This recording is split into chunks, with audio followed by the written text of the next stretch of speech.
Hello everyone, true English classes bye Ramesh sir को subscribe कीजिए, bell icon को press कीजिए ताकि मेरा नोटिफिकेशन सबसे पहले पहुंचे आप तक। Hello everyone, true English classes bye Ramesh sir में आपका स्वागत है। और दोस्तों, आज की वीडियो में we will talk about idioms and phrases. These idioms and phrases are taken from the previous competitive exam, so these are very important. Let's talk about these idioms and phrases, जिसका मतलब मैंने आपको पहले भी बताया है। It means मुहावरे। हिंदी में क्या बोलते हैं इनको? मुहावरे बोलते हैं। और आसान होते हैं, बच्चे इनसे वैसे घबराए रहते हैं। 4 ऑप्शन आपके सामने होते हैं तो ये बिल्कुल आसान होते हैं। हालांकि इनका जो अर्थ है जो दिया गया उससे थोड़ा डिफरेंट होता है। तो लीजिए समझते हैं आज की वीडियो में ये। तो यहाँ पे ये लिखा गया है हरक्यूलियन टास्क, जो 5 या 6 एग्जाम्स में पूछा गया है। हरक्यूलियन टास्क का मतलब होता है स्टूडेंट्स कार्य, और हरक्यूलियन का मतलब होता है स्ट्रॉन्ग। ठीक है, तो एक ऐसा कार्य है जो मजबूत है, मजबूत कार्य, यानी इसको हम बोल सकते हैं डिफ़िकल्ट वर्क। मजबूत कार्य यानी इसका आंसर क्या मिलेगा फिर? Difficult work. एक ऐसा कार्य है, ऐसा टास्क जो कैसा है? डिफ़िकल्ट है, स्ट्रोंग है, जिस काम को करना मुश्किल है। तो हरक्यूलियन टास्क आपको कहीं दिखाई दे, हरक्यूलियन मीन स्ट्रोंग और टास्क मीन वर्क। इसका मतलब है डिफ़िकल्ट वर्क, जिस काम को करना मुश्किल है। नेक्स्ट, ये थोड़ा आपको समझना होगा। इसका मीनिंग बिल्कुल ही इससे उल्ट है। लिखा कुछ गया है और इसका मीनिंग कुछ और है, तो आपने इसको थोड़ा समझना है। कुछ ट्रिक भी आप बना सकते हो। Black and white, black and white का मीनिंग तो काला और सफ़ेद हुआ, लेकिन इसका जो अर्थ है वो बिल्कुल डिफरेंट है। इसका मतलब होता है राइट, इसका मतलब होता है राइट, लिखना।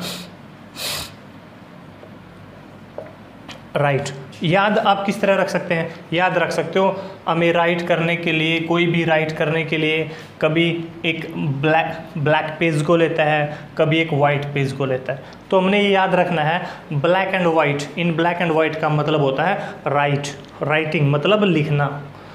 इसका अर्थ ब्लैक एंड वाइट, कहीं से भी ऐसा नहीं लगता कि इसका मीनिंग राइट हो सकता है। तो हमने इसको थोड़ा याद रखना है कि भी हमें लिखने के लिए कभी ब्लैक पेज चाहिए, कभी वाइट पेज चाहिए। किस काम के लिए? लिखने के लिए। इसका मतलब है right. In black and white का मतलब है राइट। हरक्यूलियन टास्क का मतलब है difficult work. Jack of all trades, trades का मतलब होता है काम। ठीक है, कोई भी व्यापार, कोई भी काम। और जैक आप कोई एक व्यक्ति को मान सकते हो। ठीक है, इसका मतलब होता है, मैं इसका मतलब बताता हूँ आपको। जैक ऑफ ऑल ट्रेड्स का मतलब होता है एक ऐसा व्यक्ति जो हर काम में हाथ डाले, जो हर काम को करने की कोशिश करे, लेकिन एक्सपर्ट किसी में ना हो। तो आप एक ऐसे उस व्यक्ति को आप जैक मान सकते हो। ठीक है, जो हर काम में पार्टिसिपेट करता है, हर काम को जैक हर काम को करने की कोशिश करता है, लेकिन एक्सपर्ट किसी में नहीं है। तो इसका मतलब है एक्सपर्ट इन नन। जो हर wanted to do every work but expert in none, लेकिन एक्सपर्ट किसी में भी नहीं है। और जो कई कामों में हाथ डालता है वो एक्सपर्ट हो भी नहीं सकता। ठीक है, जैसे डॉक्टर है, कोई आई स्पेशलिस्ट होता है, कोई किसी काम में परफेक्ट होता है, कोई किसी काम में परफेक्ट होता है। यदि वही सारे काम करने लगे तो वो जैक ऑफ ऑल ट्रेड्स हो जाएगा। ठीक है, यानी जो हर काम में हाथ डाले वो एक्सपर्ट नहीं हो सकता किसी भी काम में। तो इसको जो हर काम में हाथ डाले और किसी में एक्सपर्ट ना, उसको बोलते हैं जैक ऑफ ऑल ट्रेड्स। इसका मतलब है एक्सपर्ट इन नन। याद रखना आपने। जॉन्डिस आइज, ठीक है, जॉन्डिस मतलब होता है आँखों में पीलिया हो जाना, आँखों का पीला हो जाना। ठीक है, आइज, जॉन्डिस आइज मतलब आँखों का पीला हो जाना, आँखों में गड़बड़ हो जाना। और जिसकी आँखों में गड़बड़ हो गई है वो सभी को इक्वल नहीं देख सकता। ठीक है, चाहे आँखों में गड़बड़ हो, चाहे माइंड में गड़बड़ हो, वो सबको इक्वली नहीं देख सकता। तो जॉन्डिस्ड आइज का मतलब है पक्षपातपूर्ण दृष्टिकोण। पक्षपातपूर्ण दृष्टिकोण मतलब अपने पक्ष के लोगों के बारे में सोचना। तो jaundice eyes mean partiality attitude, इसका मतलब है पार्शियलिटी एटीट्यूड। आपने ध्यान रखना है इसका। जॉन्डिस्ड आइज मतलब एक ऐसा व्यक्ति जिसकी आँखों में पीलिया हो गया है, जिसकी आंखें पीली हो गई है, तो वो हर व्यक्ति के प्रति अलग नज़रिया रखता है, अलग दृष्टिकोण रखता है, पक्षपातपूर्ण, किसी के बारे में कुछ सोचना, किसी के बारे में किसी का फेवर करना। तो जॉन्डिस्ड आइज का मतलब है पार्शियलिटी एटीट्यूड, याद रखना है। नेक्स्ट है कीप मतलब रखना, वोल्फ मतलब भेड़िया, अवे फ्रॉम द डोर भेड़िए को दरवाजे से दूर रखना। इसका मतलब ये नहीं है कि भेड़िए को दरवाजे से दूर रखना। यहाँ भेड़िया किसका सिंबल है, किसका प्रतीक है? पॉवर्टी का, हंगर का, ठीक है, भूख का और गरीबी का प्रतीक है। तो जहाँ भी आपको पेपर में ये मिले कि we keep the wolf from the door, भेड़िए को दरवाजे से दूर रखना, इसका मतलब है हम भेड़िए को दूर नहीं रखना चाहते दरवाजे से, हम किसको दूर रखना चाहते हैं? गरीबी को दूर रखना चाहते हैं और भूख को दूर रखना चाहते हैं। क्योंकि जैसे भेड़िया खतरनाक है, उसी प्रकार कौन खतरनाक है? गरीबी और भूख भी खतरनाक है इंसान के लिए। तो keep the Wolff away from the door का मतलब है किसको दूर रखना? कीप द पॉवर्टी, किसको दूर रखना? कीप द पॉवर्टी, गरीबी को दूर रखना। और किसको दूर रखना? हंगर को दूर रखना। कहाँ से? आगे लिख रखा है from the door, keep the poverty and hunger from the door. भेड़िए को हमें दरवाजे से दूर नहीं रखना, इसका मतलब है हमने भूख को दूर रखना है और गरीबी को दूर रखना, वो भी उतनी खतरनाक है। किल मार देना, टू बर्ड्स दो पक्षियों को, विद वन स्टोन एक ही पत्थर से दो पक्षियों को मार देना, यानी एक टाइम में दो काम कर देना। इसका सीधा बिल्कुल आसान है, एक पत्थर हम फेंकेंगे और कितने बर्ड्स को किल कर देंगे? दो को। तो इसका मतलब है कंप्लीट टू वर्क। इसका मतलब मैं लिख देता हूँ, कंप्लीट कर देना टू वर्क, यानी दो पक्षी मारे हैं तो इसका मतलब दो काम कर दिए। विद वन स्टोन का मतलब है with one attempt, with one attempt. आसान है, दोबारा फिर समझाऊंगा मैं ये। वन स्टोन का मतलब है वन अटेम्प्ट, एक प्रयास, ठीक है। टू बर्ड्स को किल किया, इसका मतलब दो काम किए हैं। आसान है ये। नेक्स्ट है मिस द बोट, इम्पोर्टेंट भी है और आसान भी है। हमने समुद्र को पार करना है, ठीक है, पीछे से कोई दुश्मन आपके, और आपने वहाँ से उस जगह को जाना है, पार करना उस जगह को, और एक बोट आती है लेकिन आप उस बोट में नहीं जा पाते, इसका मतलब आपने क्या कर दिया? अपॉर्चुनिटी को, जो बचने का अवसर था उसको क्या कर दिया आपने? मिस कर दिया। मिस द बोट, जो बोट आपको लेकर जाने के लिए आई थी उसको मिस कर देना, इसका मतलब है मिस द बोट का मतलब है miss the opportunity. Opportunity mean अवसर, अपॉर्चुनिटी मीन अवसर, यानी किसको मिस कर देना? मिस द बोट का मतलब है मिस द अपॉर्चुनिटी, और अपॉर्चुनिटी मीन अवसर, यानी जो अवसर हमारे हाथ में आया था उसको क्या कर देना? उसको खो देना। लॉस वंस हैड, लॉस मतलब खो देना, ठीक है, और हैड मतलब सिर को खो देना। सिर को खो देने का मतलब है एंग्री हो जाना, अपने सिर के ऊपर कंट्रोल ना रहना, ठीक है, अपना जो टेम्पर है वो हाई हो जाना, ठीक है, इसका मतलब है एंगर, इसका मतलब है गुस्सा हो जाना। टू लॉस द कंट्रोल, अपना जो नियंत्रण है उसको खो देना। टू बी एंग्री, गुस्से में हो जाना। और next students, kick a habit, आसान है ये, किक कर देना। किक कर देना किसको? हैबिट को, आदत को किक कर देने का मतलब है आदत को छोड़ देना, ठीक है, इसका मतलब है गिव अप कर देना। गिव अप कर दिया, छोड़ दिया, किसको? हैबिट को। आसान है ये, किक कर देना हैबिट को, आसान है। निप इन द बड, बड होता है कली, ठीक है, और निप होता है चुटकी, ठीक है, चुटकी से काट लेना। तो किस चीज़ को काट दिया?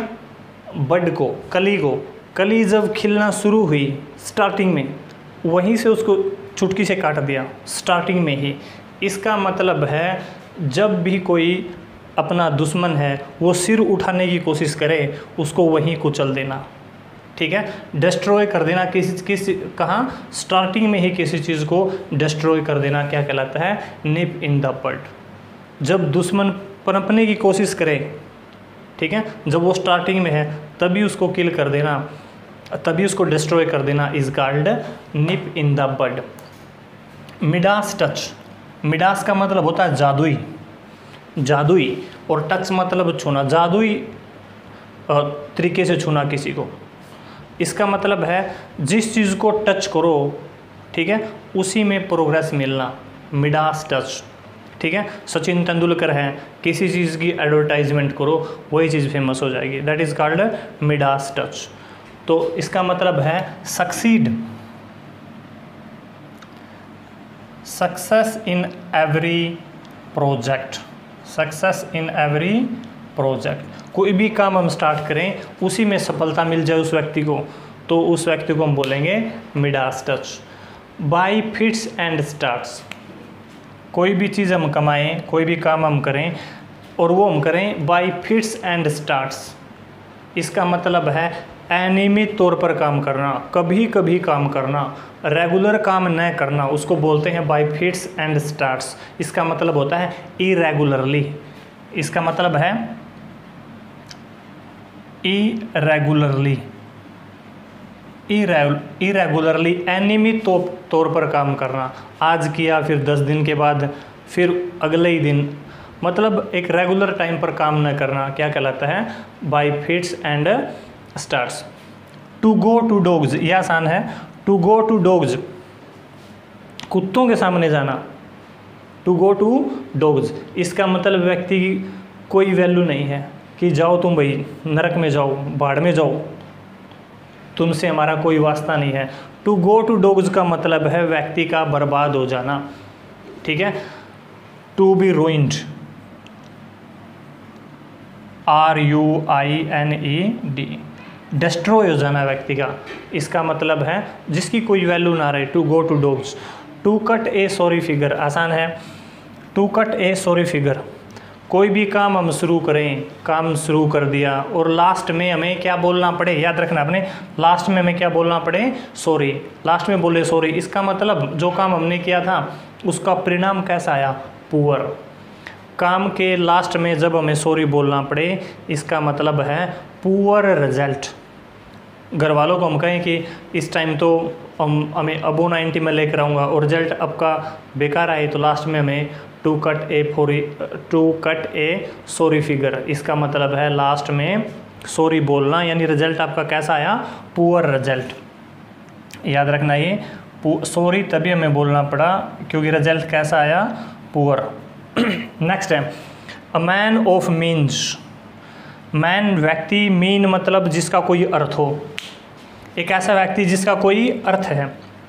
और आजकल इस टाइम में उसी व्यक्ति का अर्थ माना जाता है जिसके पास मनी है, ठीक है। उसी व्यक्ति को, मीन्स मतलब काम का, उसी व्यक्ति को काम का माना जाता है जिसके पास रुपए हैं। तो अ मैन ऑफ मीन्स का मतलब है rich person, a man of means का मतलब है रिच पर्सन। आपने याद रखना ये, अ मैन ऑफ मीन, जिसके पास रुपए नहीं है, मीनिंगलेस मैन उसको बोलेंगे, आज के टाइम में ऐसा है। अ मैन ऑफ मीन्स का मतलब है रिच मैन। अ वाइट एलिफेंट, वाइट एलिफेंट, मान लिया IPL में, पहले मैं इसका अर्थ बता देता हूँ। वाइट एलिफेंट का मतलब है कॉस्टली चीज़, महंगी चीज़, महंगी है बट यूजलेस, लेकिन बेकार है। तो क्या फ़ायदा हुआ, महंगी उसको लेकर आए लेकिन बेकार है। जैसे IPL का एग्जांपल देता हूँ मैं, IPL में किसी प्लेयर को कई करोड़ में ख़रीदा जाता है but he performs very poor in all the matches, लेकिन सारे मैचेस में वो परफॉर्म कैसा करता है, बेकार परफॉर्म करता है। तो ऐसे प्लेयर को, ऐसी कोई चीज़ है उसको हम क्या मानते हैं, अ white elephant, costly but useless. तो इसका मतलब है costly but useless, costly but useless, याद रखना है। अब जुडास किस, जुडास किस, इसको बोलते हैं फाल्स लव, फाल्स लव यानी झूठा स्नेह, झूठा प्रेम। याद रखना ये जुडास किस यानी फाल्स लव। किस द रोड, किस द रोड, रोड को किस करना, कोई लोहे की चीज़ आपके सामने उठाए हुए खड़ा है, ठीक है, और आप उसकी जो लोहे की वो वस्तु है, जो रोड है, उसको आप किस करते हो, इसका मतलब आपने एक्सेप्ट कर लिया है किस चीज़ को, पनिशमेंट को। इसका मतलब आप पिटाई के लिए तैयार हो, एक्सेप्ट कर लिया आपने, एक्सेप्ट द पनिशमेंट। किस द रोड का मतलब है एक्सेप्ट कर लेना, किस चीज़ को एक्सेप्ट कर लेना, पनिशमेंट को, यानी आप सज़ा को स्वीकार करने के लिए तैयार हैं। एक्सेप्ट द पनिशमेंट किसका मतलब है, किस द रोड। किस द डस्ट, धूल चाटना, किस द डस्ट, धूल चाटना, इसका मतलब है आपने दुश्मन के सामने धूल ही चाट ली, इसका मतलब आपकी बेइज्जती हुई है, ठीक है। ह्यूमिलिएटेड, बेइज्जती होना, टू बी ह्यूमिलिएटेड, ह्यूमिलिएटेड यानी बेइज्जती होना। किस द डस्ट, धूल चटाना, हरा देना किसी को, बेइज्जती करना किसी की। किक द बकेट, ये आपने याद रखना है, हालांकि इसका जो अर्थ है, इसका जो मीनिंग है, is totally different from this, इससे बिल्कुल डिफरेंट है, ठीक है। इसका मतलब अब तो याद करना पड़ेगा, इसका मतलब है टू डाई, मर जाना, ठीक है। किक द बकेट का मतलब आपने याद रखना है, किसी भी तरीके से किक द बकेट का मतलब है टू डाई, मर जाना। इससे किसी भी तरीके से मैच नहीं हो रहा, ये ना कोई वर्ड मैच हो रहा, लेकिन आपने याद रखना है किक द बकेट का मतलब है टू डाई, ये इंपॉर्टेंट है। The heels of Achilles, heels of Achilles का मतलब है a weak point in the body, a weak point in a person, किसी व्यक्ति में एक वीकर पॉइंट, एक कमज़ोर पॉइंट किसी व्यक्ति में। जैसे रावण का जो वीकर पॉइंट क्या था, उसकी नाभि में यदि तीर लग जाए तो वो रावण मर जाएगा, यानी उसका वीकर पॉइंट था। तो द हील्स ऑफ अकीलीज का मतलब है ऐसे ही किसी व्यक्ति का वीकर पॉइंट। इसमें एक द हील्स ऑफ अकीलीज में एक स्टोरी भी बताई जाती है कि एक व्यक्ति था, उसका जो वीकर पॉइंट किस में था, हील्स में, उसकी एड़ी में, यानी वहाँ पे तीर लगी तो उस व्यक्ति की क्या हो जाती है, डेथ हो जाती है। तो आपने याद रखना, द हील्स ऑफ अकीलीज का मतलब है weaker point in a person, एक कमज़ोर पार्ट किसी व्यक्ति में, जैसे रावण में था। तो weaker point, weak point, weak point in a person, weak point in a person. Itching palm, itching palm, ठीक है। इटचिंग मतलब खुजली होना, पाम में खुजली होना, और पाम में खुजली होना आप समझते हो, मतलब व्यक्ति किस चीज़ का आदी है, इसका मतलब वो व्यक्ति रिश्वत का आदी है। Habit of taking bribe, habit आदत है किस चीज़ की, टेकिंग ब्राइब, टेकिंग ब्राइब, रिश्वत लेने की उस व्यक्ति को क्या है, आदत है। इटचिंग पाम इंपॉर्टेंट चल रहे सारे। Dog in the manger, most important, dog in the manger. Manger क्या होता है, मैंगर होता है वो जगह जिसमें चारा डाला जाता है पशुओं के लिए, ठीक है, जहाँ चारा डाला जाए पशुओं के लिए उसको मैंगर बोलते हैं। और उसमें कौन बैठ जाए, डॉग, कुत्ता बैठ जाए, तो कुत्ता क्या करता है, ना तो चारा खुद खाता है और ना पशुओं को खाने देता है, ठीक है। डॉग इन द मैंगर का मतलब है दूसरों को किसी चीज़ का एंजॉय ना करने देना जो खुद के लिए यूजलेस है, यानी चारा कुत्ते के लिए यूजलेस है और पशुओं को भी वो खाने नहीं देता, ठीक है।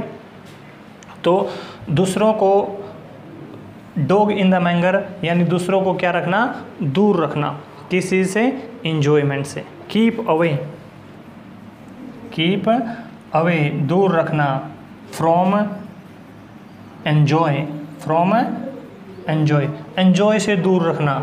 और कौन से एन्जॉय से, which is useless for one self, for himself, जो खुद के लिए यूजलेस है। ग्रीन आइड मॉन्स्टर, मॉन्स्टर का आपको पता है, मॉन्स्टर का मतलब होता है राक्षस, ठीक है, और ग्रीन आँखों वाला, लेकिन इसका अर्थ अलग है। इसका मतलब है किसी व्यक्ति से पर्सनल नफरत करना, व्यक्तिगत ईर्ष्या द्वेष रखना किसी व्यक्ति से। ग्रीन आइड मॉन्स्टर का मतलब है पर्सनल जेलसी। याद रखना ये पर्सनल, यहाँ मैं लिखा हूँ पर्सनल जेलसी, JEALOUSY, यानी पर्सनल जेलसी, व्यक्तिगत किसी से ईर्ष्या रखना, नफरत रखना। तो स्टूडेंट्स इस वीडियो में ये 24 इडियम्स आपके लिए लेकर आया which are very very important, क्योंकि ये सारे ही प्रीवियस कॉम्पिटिटिव एग्जाम से लिए गए हैं। तो ये आपके लिए काफ़ी इंपॉर्टेंट है, आपने अच्छे तरीके से इनको देख लेना है। और स्टूडेंट्स यदि वीडियो पसंद आई है तो चैनल को सब्सक्राइब ज़रूर कीजिएगा, बेल आइकन को प्रेस कीजिएगा और वीडियोस को जितना ज़्यादा शेयर कर सकते हैं आप शेयर कीजिएगा, क्योंकि कोई भी व्यक्ति यूट्यूब पर आता है तो उसके चैनल को यदि कोई सब्सक्राइब करता है तो उसके लिए एक मोटिवेशन का काम करता है। तो आज इस वीडियो में इतना ही, अगली वीडियो तक इंतज़ार कीजिए, हंसते रहिए, मुस्कुराते रहिए। Thank you, good bye.